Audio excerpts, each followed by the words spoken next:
understanding, like using your teaching and methodology, if I was to go through this to try to self-heal or self-diagnose, what are the steps that you would guide in order to do that?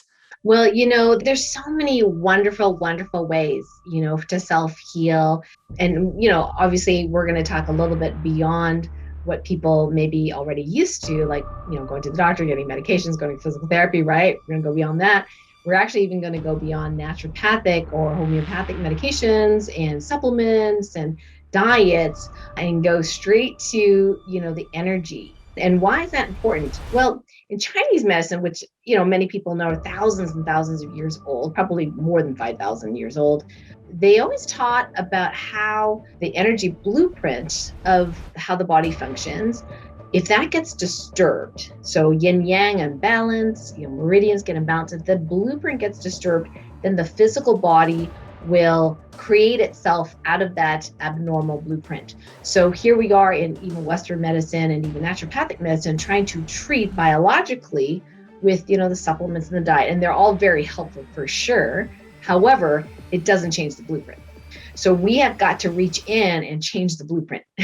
So what is it in the blueprint that's gotten distorted so that the person's manifesting an illness or dis-ease? So in Chinese medicine, they often say, well, usually the energetic imbalance is at least 10 years, maybe more decades old before the person even has a single symptom. And we don't really address that a lot.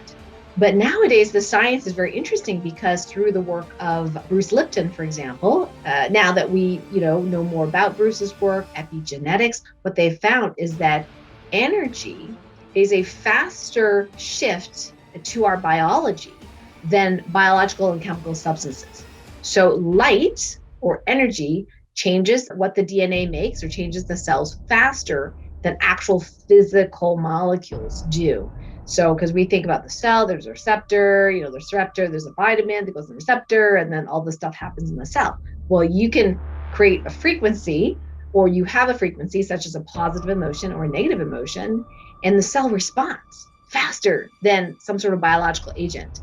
And that's really fascinating. So that is the science that really backs up this ancient wisdom from Chinese medicine and lots of other, ancient medicines, if you will. I'm just most familiar, with Chinese medicine because I'm an acupuncturist as well as an MD.